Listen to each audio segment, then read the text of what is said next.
Friend, नमस्कार। स्वागत है आपका। मैं हूं शशांक। तो आज हम लोग करेंगे सीटेट में कुछ इंपॉर्टेंट क्वेश्चंस जिस पैटर्न पे लगभग हर बार पूछे जाते हैं। उस पैटर्न को हम लोग करेंगे। हर एक पैटर्न पे क्वेश्चन आते हैं, वो हम लोग सारे पैटर्न सॉल्व करेंगे। अगर आप पहली बार भी देख रहे हैं तो आपको समझ में आएगा। तो पहला हमारा क्वेश्चन है, दी की संख्या में सबसे बड़ी संख्या ज्ञात कीजिए। है ना, इस टाइप के क्वेश्चन आते हैं। इसमें आपसे सबसे बड़ी पूछ लेगा या सबसे छोटी पूछ लेगा, या दूसरी सबसे बड़ी दूसरी सबसे छोटी। ये भिन्न है बेसिकली। और इसके 3 तरीके होते हैं। पहला तरीका होता है, इनको अगर हम दशमलव में चेंज कर लें हर संख्या को, बाद में इसको हम लोग ऑर्डर इसका सेट कर लें, कौन सी बड़ी है उसके बाद कौन सी छोटी है, बढ़ते हुए घटते के क्रम में हम लोग उसको रख सकते हैं। दूसरा तरीका है, इनके अगर हम लोग हर समान कर लें। इनके अगर हम लोग हर समान करते हैं, उसके बाद जिसका अंश छोटा होगा वो छोटी संख्या होगी, जिसका अंश उससे बड़ा होगा वो उससे बड़ी संख्या होगी, जिसका अंश सबसे बड़ा होगा वो सबसे बड़ी संख्या होगी।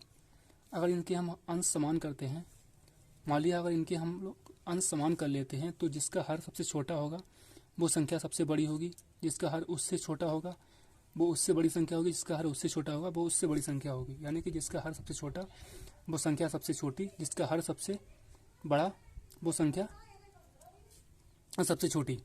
ठीक है, तो इसको अगर आप दशमलव में चेंज करके करोगे उससे भी कर सकते हैं। जैसे अगर 5/8 है, इसको अगर आप दशमलव में चेंज करोगे तो ये हो जाएगी 0.5 8 6 48, तो ये हो जाएगी 0.62। और ये वाली है 24/9, इसमें लगाओगे आप 0.0 हो जाएगा 24 यहाँ 72, तो ये हो जाएगा 3 और 7 5, है ना। 2 अंक ले लो तब भी सही है। और यहाँ पे है 10/12, अगर इसको आप दशमलव में बदलोगे तो ये हो जाएगा 0.833। तो इससे आप आइडिया लगा सकते हो कि कौन सी बड़ी है कौन सी छोटी है ना। तो यहाँ पे अगर जो सबसे बड़ी संख्या है वो है 0.833, उसके बाद है 0.7 0.3, फिर है ये वाली 62 वाली, है ना। उसके बाद है ये वाली। तो सबसे बड़ी संख्या ये हो गई, उसके बाद ये हो गई, उसके बाद ये हो गई। ये तो हो गया दशमलव में।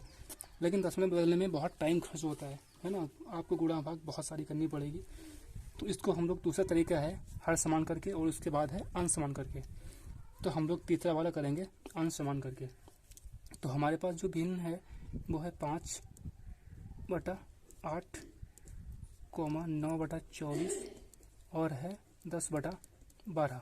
ठीक है, इसके अगर अंश समान करेंगे तो उसके लिए हमें अंश का एलसीएम लेना पड़ेगा। तो इनका एलसीएम हो जाएगा 10 9 5, इसका एलसीएम हो जाएगा 90। ठीक है, 90 एलसीएम हो गया तो 14 पंजे 90 होता है। तो यहाँ पे 14 से 8 की मल्टीप्लाई होगी तो ये हो जाएगा 112। ठीक है, अगला हो जाएगा 90/24, क्योंकि यहाँ पे 10 से मल्टीप्लाई होगी तो ये हो जाएगा 240, क्योंकि एलसीएम ऐसे लेते हैं ना। यहाँ पे अगर 90 किया है, 10 से मल्टीप्लाई हुई है तो 10 से इसको भी करनी पड़ेगी। अब यहाँ पे 9 से है तो 12×9 108, तो ये हो जाएगा 90/108, है ना। अब यहाँ पे अंश समान हो गए। उसके बाद जब अंश समान हो गए तो यहाँ पे हर जो है वो जिसका सबसे कम होगा वो सबसे बड़ी संख्या होगी, जिसका हर उससे बड़ा होगा वो उससे बड़ी संख्या होगी, और जिसका हर सबसे बड़ा होगा वो सबसे छोटी संख्या होगी। यानी कि सबसे बड़ी संख्या हो गई ये वाली। तो यहाँ पे 90/108 हमने किसको लिखा था, पहली वाली को, 10/12। तो यहाँ पे जो सबसे बड़ी संख्या हो गई है वो ये वाली हो गई। अगर इसको हम लोग बढ़ते हुए क्रम में रखेंगे, ये घटते हुए क्रम में लिखेंगे, तो ये हो जाएगी जो हमारी भिन्न बन जाएगी वो हो जाएगी 10/12। उसके बाद है सेकेंड नंबर पे 5/8, फिर है 9/24। तो ये उसका हो गया घटता हुआ क्रम। तो यहाँ पे अगर सबसे बड़ी जो संख्या है वो ये वाली है, उससे छोटी ये वाली, उससे छोटी ये वाली। ऐसे ही आप इसके हर समान करके आप इसको कर सकते हैं। अगला जो हमारा क्वेश्चन है उसमें कह रहा है, एक आयत का क्षेत्रफल 42 वर्ग सेंटीमीटर है और उसकी लंबाई 7 सेंटीमीटर है, इसका परिमाप ज्ञात कीजिए। है ना, कोई आयत है हमारे पास, तो कह रहा है एक आयत है, उसका क्षेत्रफल जो है एरिया वो है 42 सेंटीमीटर स्क्वायर। ठीक है, उसकी लंबाई 7 सेंटीमीटर है। तो एरिया इक्वल टू होता है लंबाई गुणा चौड़ाई। तो लंबाई कह रहा है 7 सेंटीमीटर है, 7 सेंटीमीटर है। तो पहले तो हमें चौड़ाई निकालनी पड़ेगी, इसका परिमाप निकालना है। परिमाप होता है, इसको हम लोग बोलते हैं पेरीफेरल, वो होता है 2L प्लस बी, यानी लंबाई इंटू चौड़ाई, ये होता है पेरिफेरल, पूरा होता है ये, है ना। ये हो गई इसकी लेंथ और ये इसकी हो गई विड्थ, ठीक है। तो यहाँ पे हमें सबसे पहले इसकी तो विड्थ निकालनी पड़ेगी क्योंकि हमारे पास लंबाई तो है ही है, जबकि पेरिफेरल के लिए हमें लंबाई और विड्थ दोनों चाहिए होगी। तो विड्थ हो जाएगी यहाँ पे, इस साथ से कट जाएगा, तो विड्थ हमारी हो जाएगी 6 सेंटीमीटर, है ना। अब ये 6 हो गई तो पेरिफेरल हमारा हो जाएगा 2 और लेंथ प्लस विड्थ, यानी कि ये हो जाएगा 7 और 6 13 इंटू 2 26 26, ठीक है, सेंटीमीटर। ये हो गई पेरिफेरल। तो ये हमारा आंसर हो गया इसमें ऑप्शन सी। ओके, अगले क्वेश्चन पे हम लोग बढ़ते हैं।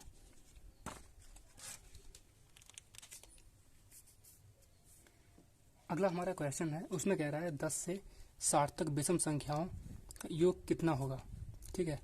यहाँ पे विषम संख्याएं आप जानते हो जो 2 से नहीं करती हैं, जो 2 से करती जाती हैं वो है सम, जो भी 2 से नहीं करती हैं वो है विषम संख्याएं। इसके बारे में हम लोग पूरा डिटेल से आगे पढ़ेंगे। फिलहाल हम लोग इस क्वेश्चन को करते हैं। देखो, जो विषम संख्याएं हैं, कह रहा है 10 से और 60 के बीच में जो विषम संख्याएं हैं उनका योग कितना हो गया। अगर इसका सिंपल तरीका आपके पास टाइम है करने के लिए, तो आप 10 के बाद जो भी संख्या विषम आएंगी वो 11 हो गई, 13 हो गई, 15 हो गई, 17 हो गई, जो लास्ट आएगी वो आएगी 59, है ना। इन सबको आप जोड़ लो, उनका योग निकल आएगा। अगर आपके पास टाइम है तो, है ना, ये सारी जोड़ लो।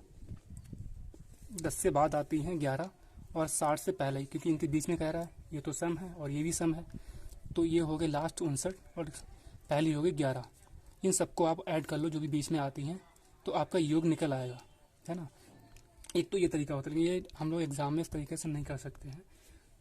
तो इसको कैसे करेंगे, इसके करने के लिए एक फार्मूला होता है। देखो, 10 से 60 तक जो विषम संख्याएं आती हैं इसके बीच में, वो पहली होती है वो 11 और जो लास्ट होगी वो होगी 59, ये तो हमें पता है, ठीक है। तो सबसे पहले हम लोग इसके टर्म्स निकाल लेते हैं, इसमें कितने टर्म्स आएंगे, जैसे 11 13 15 17 59 तक कितने टर्म्स आएंगे, है ना। तो वो टर्म्स निकालने के लिए एक फार्मूला होता है n इक्वल टू, जो पद होते हैं n इक्वल टू, ये होता है अंतिम संख्या माइनस प्रथम संख्या। इसको हम लोग डिटेल से पढ़ेंगे आगे चैप्टर में। और अपॉन होता है इनका जो डिफरेंस होता है, जो बीच में 2 का डिफरेंस है, और प्लस 1, ठीक है। तो इसको अगर हम लोग करेंगे, अंतिम संख्या है 59 और प्रथम संख्या है 11, अपॉन डिफरेंस है 2 और प्लस 1। इसमें से अगर आप 1 कम कर लोगे तो ये हो जाएगा, देखो, तो ये हो जाएगा 8, ये हो जाएगा यहाँ पे 5 में से 1 जाएगा 4, ये हो जाएगा 8, है ना, अपॉन 2 प्लस 1, तो ये हो जाएगा 24 और ये 25। तो इसमें जो टर्म्स आएंगे n इक्वल टू, है ना, जो टर्म्स आएंगे 11 13 15, ये 25 टर्म्स आएंगे, है ना। अब क्या करना है, हमें इन सबको ऐड कर लेना है, जो 25 टर्म्स हैं उसको ऐड करेंगे, वही हमारा आंसर होगा। जैसे कि इसका फार्मूला होता है श्रृंखला के सभी पदों का योग, सभी पदों का योग, इसका एक फार्मूला होता है, बहुत इजी है। इसका फार्मूला होता है अंतिम संख्या प्लस प्रथम संख्या, है ना, अपॉन 2 और इंटू n। जब इसको हम लोग सॉल्व करेंगे, जो अंतिम संख्या है वो है 59, जो प्रथम संख्या है प्लस वो होगी 11, है ना, अपॉन 2 इंटू जो टर्म्स आए थे वो थे 25। अब ये हो जाएगा 59 और प्लस 11, तो ये हो जाएगा 59, ये 70 बाई 2 इंटू 25, यानी 35 इंटू 25। जब आप 35 और 25 का मल्टीप्लाई करोगे, देखो ये तो हो जाएगा आपका 75 बाई 2 इंटू 25, ये हो जाएगा 35 इंटू 25, 35 इंटू 25। इसका जब आप मल्टीप्लाई कर लोगे तो हमारा आंसर आएगा 875 मल्टीप्लिकेशन के लिए मैंने पिछला एक वीडियो बना दिया है, उसमें आप मल्टीप्लाई कर सकते हो। ठीक है, तो हमारा ऑप्शन हो जाएगा ए 875। अगला जो हमारा क्वेश्चन है, ज्ञात कीजिए 1 + 454 इंटू 456 अपॉन 455। ठीक है, इसको हम लोग कैसे करेंगे? देखो यहाँ पे ये क्वेश्चन दिया है, ये क्वेश्चन होते हैं सिंप्लीफिकेशन के। ठीक है, तो इनमें आप कोशिश करना सबसे पहले कि कहीं पे कोई फॉर्मूला तो नहीं बन रहा है सबसे पहले, क्योंकि इसमें जो ट्रिक बेस्ड होते हैं ये क्वेश्चन सिंप्लीफिकेशन के। इसको हम लोग कैसे करेंगे? इसको हम सॉल्व करेंगे तो ये हो जाएगा 1 प्लस, देखो 454 है, अगर इसको हम लोग 455 - 1 लिख लें, कोई दिक्कत है नहीं, क्योंकि 454 ही आएगा। अगला है इंटू 456, इसको हम लोग लिख लें 455 और +1, है ना, कोई दिक्कत नहीं है, वही है, नीचे हम लोग वही आएगा 455। ठीक है, अब यहाँ पे देखो, अगर इसको हम लोग ए मानते हैं, इसको बी मानते हैं, इसको ए और इसको बी। ठीक है, तो ये हमारा फार्मूला बन गया ए माइनस बी और ए प्लस बी। आपने फार्मूला पढ़ा होगा ए माइनस बी और ए प्लस बी इक्वल टू होता है A square minus B square. तो सबने पढ़ा होगा, तो यहाँ पे वही लग रहा है। जब इसको हम लोग सॉल्व करेंगे तो ये आएगा, देखो ए माइनस बी और ए प्लस बी, है ना, इंटू है ए माइनस बी इंटू ए प्लस बी, ये होता है A square minus B square. तो ये आ जाएगा 1 प्लस ए स्क्वायर यानी कि 455 का स्क्वायर माइनस बी स्क्वायर यानी 1 का स्क्वायर अपॉन 455, तो ऐसे ही आ जाएगा, है ना। अब 1 का स्क्वायर 1 ही होता है, तो ये 1 कैंसिल हो जाएगा। 455 का स्क्वायर है, यहाँ पे 455 है, तो ये स्क्वायर यहाँ पे कैंसिल हो जाएगा। तो यहाँ पे जो आंसर बचेगा वो आएगा 455, जो कि हमारा ऑप्शन में है ए, है ना। तो ये हमारा आंसर हो गया। Simplification question mostly trick based होते हैं, है ना। तो ये सर्वसमझिकाएँ जो भी होती हैं इसको आप ध्यान से पढ़ लेना, ये सिंप्लीफिकेशन में मोस्टली यूज होती हैं। इसको हम लोग करते हैं। ठीक है, इसमें कह रहा है 2.8 का स्क्वायर माइनस 1.2 का स्क्वायर अपॉन 4.5 का स्क्वायर माइनस 3.5 का स्क्वायर। देखो अगर इसको आप सॉल्व करोगे ना, और किसी ट्रिक से नहीं करोगे तो आपको कैलकुलेशन में बहुत टाइम खराब होगा। जैसे 2.8 का पहले आप स्क्वायर निकालोगे, फिर 1.2 का स्क्वायर निकालोगे, फिर इसको माइनस करोगे, फिर 4.5 का स्क्वायर निकालोगे और 3.5 का स्क्वायर निकाल के इसमें से कैंसिल करोगे। ठीक है, तो इसमें बहुत टाइम खर्च हो जाएगा कैलकुलेशन में ही। इसको हम लोग फिर कैसे करेंगे?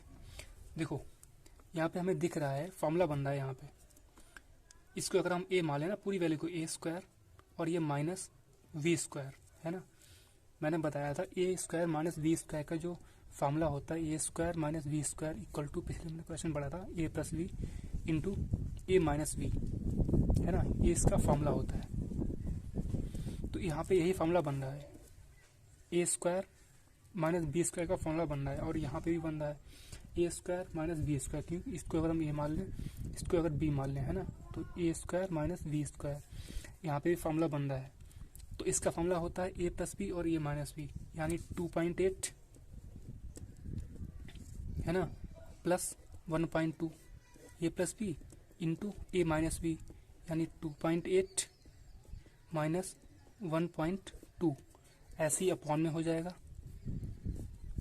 ये हो जाएगा 4.5 और प्लस 3.5 इंटू 4.5 माइनस 3.5।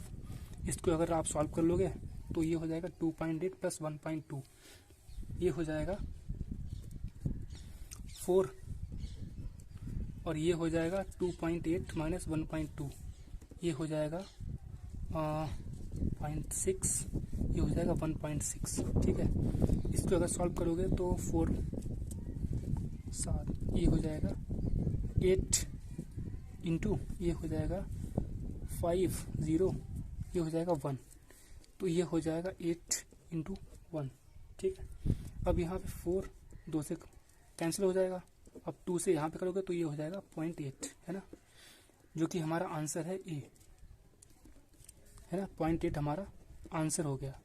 इसको अगर आप वैसे मल्टीप्लाई करते कैलकुलेशन करते तो बहुत टाइम खराब होता है। इसमें एक फार्मूला बन रहा था, है ना, और बेसिकली जो सिंप्लीफिकेशन क्वेश्चंस होते हैं उसमें कोई ना कोई ट्रिक होती है, कोई ना कोई फार्मूला जरूर बनता है।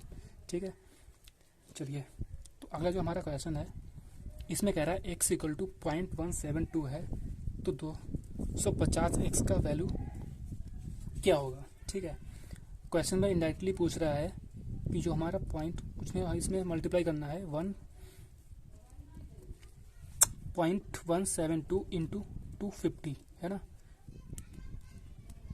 क्योंकि ये x की वैल्यू है और हमें इतनी मल्टीप्लाई करनी है। देखो इसको सॉल्व करने की जरूरत है नहीं क्वेश्चन को, इसको हम लोग कैसे करेंगे, इसको हम लोग करेंगे एक अप्रॉक्सीमेशन, है ना, सिंप्लीफिकेशन बहुत यूज होता है, मेथड है अप्रॉक्सीमेशन का। इसको हम लोग कैसे करेंगे, देखो यहाँ पे है 250, ठीक है, थोड़ी देर के लिए आप इसको 250 को इसका जीरो भूल लो, है ना, इसको 25 मान लो। यहाँ पे है 0.172, पॉइंट भूल लो, इसको मान लो 172, ठीक है, 172 को आप अगर 200 मान लो, ठीक है, 200 का नहीं, इसको अगर आप 2 मान लो, अब अगर इसको आपने 2 मान रखा है और ये 25 है, तो इसकी आपको मल्टीप्लाई करोगे तो 50 आएगा, है ना, इसके आया तो आएगा नहीं, तो ये ऑप्शन तो वैसे कैंसिल हो गया, 95.5 ऑलमोस्ट ये भी कैंसिल हो गया। और देखो यहाँ पे 50 है, अब 2 ऑप्शन बचे हैं 50 और 43, 50 भी ऑलमोस्ट कैंसिल है, क्यों, क्योंकि यहाँ पे 0.172 है, यानी अगर पॉइंट हम भूल जाएं थोड़ी देर के लिए 172 है, 172 को हमने 200 माना था, जबकि है 172, है ना, तो ये तो जब मल्टीप्लिकेशन हमने किया था 2 से 25 का तो 50 आया था, जबकि एक्चुअल में ये 2 से कम है ना, तो 50 से भी कैंसिल ऑप्शन कम आएगा, तो ये भी कैंसिल हो जाएगा। हमारे पास ऑप्शन बचा केवल एक, वो है डी, जो कि हमारा आंसर होगा। ठीक है, अगर आप इसकी मल्टीप्लाई ऐसे कर लोगे तो भी आंसर में भी 43 ही आएगा। मैंने किया नहीं है अभी, लेकिन हमने अप्रोक्सीमेशन से इसको क्वेश्चन को करना है। ठीक है, जो अगला हमारा क्वेश्चन है उसमें कह रहा है √x प्लस √121 इक्वल टू 12.3। इसको कैसे करेंगे, देखो ये जो है वो 11 का स्क्वायर रूट है 121, यहाँ पे है प्लस √x, तो 11 तो इसमें से कम हो जाएगा, हमें यहाँ पे x की वैल्यू निकालनी है। ठीक है, उसके बाद हमें 10 से मल्टीप्लाई करना है, तो इसको हम लोग कैसे करेंगे, देखो ये तो रूट होता है 11 का, तो यहाँ पे हो जाएगा हमारा जो क्वेश्चन है √x प्लस 1, क्योंकि इसको हमने स्क्वायर रूट इसका ले लिया, 11 आएगा इक्वल टू 12.3, ये इसमें से घट जाएगा तो ये आ जाएगा, है ना, 11 अगर इसमें से हम घटा देंगे तो ये आ जाएगा, हम सीधा कर रहे हैं, डायरेक्ट ही कर रहे हैं, √x इक्वल टू ये हो जाएगा 1.3। ठीक है, इसका अब कैसे निकालेंगे, इसका दोनों तरफ स्क्वायर कर दो। ठीक है, तो ये हो जाएगा x इक्वल टू, इसका होता है 13 का होता है 169, पॉइंट है 2 बार लगेगा तो ये हो जाएगा 1.69। अब हमें निकालना है 10x, इसकी जब 10 से मल्टीप्लाई करोगे तो पॉइंट एक इधर आ जाएगा, है ना, तो ये हो जाएगा 16.9, जो हमारा आंसर निकल जाएगा वो आएगा 16.9, जो कि हमारा ऑप्शन है बी। ठीक है, अगला हमारा क्वेश्चन है, इसमें कह रहा है यदि किसी वस्तु का विक्रय मूल्य उसके क्रय मूल्य का 9/5वां है तो लेन देन में लाभ कितना होगा। देखो जो विक्रय मूल्य होता है उसको हम लोग कहते हैं सेलिंग प्राइस यानी एसपी, जो क्रय मूल्य होता है उसको हम लोग बोलते हैं कॉस्ट प्राइस यानी सीपी। तो यहाँ पे कह रहा है विक्रय मूल्य उसके क्रय मूल्य का 9/5 है, यानी क्रय मूल्य सीपी का 9/5 है, जो हमारा एसपी है, सेलिंग प्राइस। ठीक है, इसको अगर हम लोग सॉल्व कर लेंगे तो ये हो जाएगा SP upon CP equal to हो जाएगा 9/5। ठीक है, ये तो हो जाएगा सॉल्व करने के बाद। अब देखो कोई भी चीज़ अगर है हमारे पास, मैंने अगर 5 रुपये में ख़रीदी है और 9 में बेची है ना, क्योंकि इसका सेलिंग प्राइस 9 है और कॉस्ट प्राइस 5 है, तो हमें तो प्रॉफिट हुआ है ना, प्रॉफिट कितने का हुआ है, इनका डिफरेंस निकाल लेते हैं हम लोग, तो प्रॉफिट हुआ है हमें 4 का। लेकिन हम लोग प्रॉफिट निकालते कैसे हैं, प्रॉफिट परसेंट का फॉर्मूला होता है profit percent equal to profit, और प्रॉफिट और लॉस हमेशा सीपी पे काउंट होता है, यानी कॉस्ट जो हमारा कॉस्ट प्राइस होता है उस पर काउंट होता है इंटू 100। तो ये हो जाएगा प्रॉफिट हमारा कितना था 4 का था, सीपी है 5 इंटू 100, 5 10 20 चौक 80, तो ये हो जाएगा 80%, है ना। ये प्रॉफिट परसेंट हमने काउंट किया है, जो कि हमारा ऑप्शन है बी, है ना। देखो SP 9 है और CP 5 है। जो प्रॉफिट होता है वो दोनों का डिफरेंस होता है 4 है, और जो प्रॉफिट काउंट होता है वो CP पे काउंट होता है, यानी profit upon CP into 100। CP हमारा 5 है, प्रॉफिट 4 है, तो ये हमारा 80% आ जाएगा। अगला जो हमारा क्वेश्चन है उसमें कह रहा है, देखो इस पे बेस्ड क्वेश्चन आते हैं, वैल्यू चेंज हो सकती है, लेकिन पैटर्न इसके मैंने पेपर चेक किए हैं, इसके करीब हर पेपर में एक क्वेश्चन आता है प्रॉफिट लॉस से। अगला जो क्वेश्चन है उसमें कह रहा है दो संख्याओं का मासा व लासा क्रमशः 16 व 192 है। यदि दोनों संख्याओं में से एक संख्या 48 है, दूसरी संख्या ज्ञात कीजिए। देखो इसका फॉर्मूला होता है कि दो संख्याओं के लिए एक फॉर्मूला होता है, तो फॉर्मूला क्या होता है, दोनों संख्याओं का गुणनफल, दोनों संख्याओं का गुणनफल इक्वल टू संख्या का मासा इंटू संख्या का लासा। तो पहली संख्या हमारे पास 48 है, दूसरी मैंने मान ली है हमारे पास 22 संख्या है जिसको मैं फाइंड करना है, और इनको जो गुणनफल है इनका मासा जो लासा है ना, गुणनफल तो ये हो गया दो संख्याओं का, एक तो हमारे पास 48 है, एक मैंने इसको 22 मान लिया, आप एक कुछ ही मान सकते हो। इनका मासा और लासा वो है 16 और 192, ठीक है। इसको कैंसिल कर देते हैं, 16 3 48 और 3 से कट जाएगा, 3 6 18, 3 चौक 12, तो ये हो जाएगा 64। जो हमारा आंसर दूसरी संख्या है वो है 64, यानी पहली संख्या है 48, दूसरी है 64, जो कि ऑप्शन हमारा है ए, ठीक है। ये हमारा आंसर आ जाएगा। जो हमारा अगला क्वेश्चन, तो अगला हमारा क्वेश्चन है, इसमें कह रहा है सरल कीजिए 76 प्लस 84 का स्क्वायर माइनस 76 माइनस 84 का whole of square upon 76 into 84। तो इसको देखो हम लोग कैसे करेंगे, अगर इसको हम लोग यहीं पे ऐड करके भी स्क्वायर करेंगे, माइनस यहाँ पे माइनस करके स्क्वायर करेंगे, फिर डिवाइड करेंगे, बहुत मुश्किल हो जाएगा। तो देखो इसको हम लोग कैसे करेंगे, ध्यान से देखो आप, तो यहाँ पे भी देखो 76 है ना, यहाँ पे भी 76 है, यहाँ पे 84 है और यहाँ पे भी 84 है, नीचे भी सेम वैल्यूज हैं, है ना। तो यहाँ पे देखो एक फार्मूला ऐसा हमें दिख रहा है कि अगर इसको हम ए मान लें और इसको बी मान लें, तो ये ए प्लस बी के होल ऑफ स्क्वायर का फार्मूला बन रहा है ना। यहाँ पे भी बन रहा है ए माइनस बी का होल ऑफ स्क्वायर अपॉन ये, तो ए हो जाएगा और ये वी हो जाएगा, है ना। तो इसमें कोई ज़्यादा दिक्कत तो है नहीं, बस समझने में फ़र्क है कि आप ठीक से ट्रिक को समझ जाओ।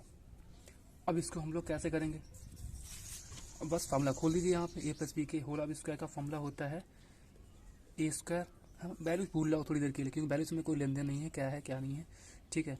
तो ये हो जाएगा A square plus B square plus 2, ये भी कुछ नहीं, मैंने इस फार्मूले को ओपन किया है बस। ए प्लस बी का होल ऑफ स्क्वायर का फार्मूला ये होता है, जब हम लोग इसको ओपन करते हैं, ए माइनस बी का होल ऑफ स्क्वायर का फार्मूला होता है A square plus B square minus 2ab, है ना, क्योंकि यहाँ पे माइनस है तो अंदर की सारी वैल्यूज आपस में चेंज हो जाएंगी, अगर माइनस है तो प्लस हो जाएगी, प्लस वाली माइनस हो जाएगी। तो यहाँ पे हो गया ए स्क्वायर माइनस बी स्क्वायर क्योंकि प्लस में होता है, और ये हो जाएगा यहाँ पे प्लस माइनस 2b होता है, तो ये हो जाएगा प्लस 2ab, है ना। अपॉन में ए वी है तो अपॉन में ए वी ही रहेगा। अब यहाँ पे देखो ये माइनस का है, माइनस ए स्क्वायर, ये प्लस का है, तो ये कैंसिल हो जाएगा, माइनस बी स्क्वायर यहाँ पे प्लस बी स्क्वायर, ये आपस में कैंसिल हो जाएंगे। अब रह गया यहाँ पे सिर्फ 2ab और 2ab, तो ये हो जाएगा 4ab, अपॉन में ए वी है, तो ए वी और ए वी कैंसिल हो जाएगा, इसका आंसर हो जाएगा 4, है ना। तो इस तरह से क्वेश्चन आपको कंफ्यूज करने के लिए एग्जाम में आते हैं, ताकि बच्चा कैलकुलेशन में टाइम ख़राब कर दे, है ना। तो आपको ध्यान से समझना है यहाँ पे ये फार्मूले कौन सी ट्रिक कहाँ पे लग रही है, ओके। अगला हमारा क्वेश्चन है, इसमें कह रहा है यदि x इक्वल टू 1/5y और y इक्वल टू 1/3z है तो z x इस टू y इस टू z का मान क्या होगा। इसमें x और y और z की रेशियो में निकालना है। इसको हम लोग कैसे करेंगे, x इक्वल टू 1/5y है ना, तो अगर इसको हम लोग और सॉल्व करेंगे तो ये हो जाएगा 5x इक्वल टू y, है ना। इसको 5 को इधर भेज दिया, कुछ नहीं किया है, इसमें हम लोग z को इधर भेज देंगे 3 को, तो ये हो जाएगा 3y इक्वल टू z, है ना। 5x equal to y, 3y equal to z। इसको अगर हम लोग रेशियो में कन्वर्ट कर लें, है ना, तो यहाँ पे y 1 हो जाएगा और x 5 हो जाएगा, है ना। तो इसको हम लोग करेंगे, अगर रेशियो में कन्वर्ट करेंगे x इस टू y इक्वल टू, तो ये वैल्यू उलट जाएगी ना, अगर एक्स की वैल्यू निकालेंगे तो 5 इधर रहेगा, वाई ऊपरी रहेगा, तो ये हो जाएगा 1:5, है ना, 1:5। इसको अगर हम लोग करेंगे y/z इक्वल टू, तो ये हो जाएगा, क्योंकि 3 नीचे आ जाएगा तो 3 उधर रहेगा बाद में, तो ये हो जाएगा 1:3, है ना। समझ रहा है, यहाँ तक कोई दिक्कत नहीं है। इसके बाद अब क्या करना है, देखो रेशियो हम लोग निकालते कैसे हैं। यहाँ पे हम लोग देखते हैं कॉमन क्या है, जैसे y है, y की वैल्यू यहाँ पे 5 है, और यहाँ पे y की जो रेशियो है y का वो 1 है। बस यही इसको हमें सॉल्व करना है और कुछ नहीं करना है, बाकी x का सेम रहेगा और z का हम लोग देखते हैं कैसे आगे प्रोसेस में मालूम पड़ेगा। इसको हम लोग ऐसे लिखते हैं, देखो x/y, जो x और y का रेशियो है वो है 1 और 5, ठीक है। अब ये तो y का है, यहाँ पे y का है, और ये y और z का जो रेशियो है, ये तो y का हो गया, z का है वो है 3, है ना। तो y का जो हमारा दूसरी ओर निकाला है वो है 5 और z का है 3। अब क्या करना है, हमें इस y के रेशियो को हमें इक्वल करना है। यहाँ पे तो 5 है, यहाँ पे 1 है, ठीक है। अब इसको हमें सॉल्व करने के लिए क्या करना पड़ेगा, अगर इसको हम लोग 5 से मल्टीप्लाई कर दें तो ये y की वैल्यू इक्वल हो जाएगी। अगर 5 की मल्टीप्लाई यहाँ करनी है तो 5 की मल्टीप्लाई हमें यहाँ भी करनी पड़ेगी, तो ये हो जाएगा, ये तो 1 ही रहेगा, ये 5 हो जाएगा, है ना, और ये हो जाएगा 15। तो जो x और y और जो z का रेशियो निकल के आएगा 1, 5 और 15, 1:5:15 ऑप्शन बी में है, ठीक है। ये हमारा आंसर हो जाएगा। इसमें कुछ नहीं, जो कॉमन है उसकी वैल्यू हमें इक्वल करनी है बस, ठीक है। चलते हैं अगले क्वेश्चन पे।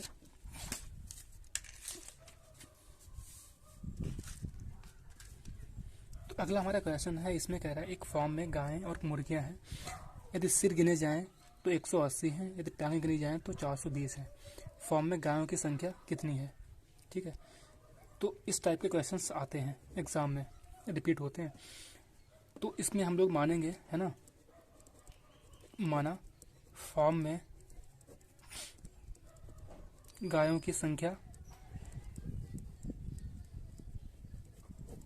x तथा मुर्गियों की संख्या y है।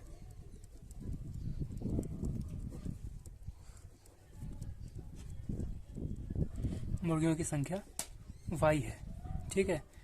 तो इसमें है यदि सिर गिने जाएं, देखो सिर तो मुर्गी का भी एक ही होता है और गाय का भी सिर एक ही होता है, तो यहाँ पे x यानी गाय और मुर्गी के जो सिर हैं इक्वल टू 180। ये इक्वेशन हमारी 1 हो गई। अगला है यदि टांगे गिनी जाएं तो 420 हैं। अब भाई गाय की टांगे तो 4 होती हैं, तो ये हो जाएगा 4x, मुर्गी की टांगे 2 ही होती हैं, तो ये हो जाएगा 2y इक्वल टू 420। ये इक्वेशन हो गई सेकेंड, है ना।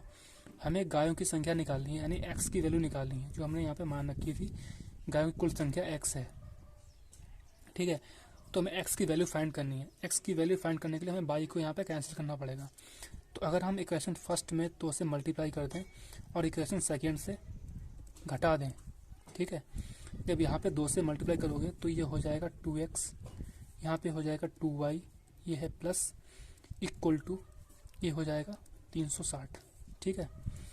अब इसमें से हमें माइनस करना है, तो ये हो जाएगी, इसका जो चिन्ह चेंज करोगे ना, तो ये हो जाएगा माइनस, और यहाँ पे हो जाएगा माइनस, और यहाँ पे भी हो जाएगा माइनस, ठीक है।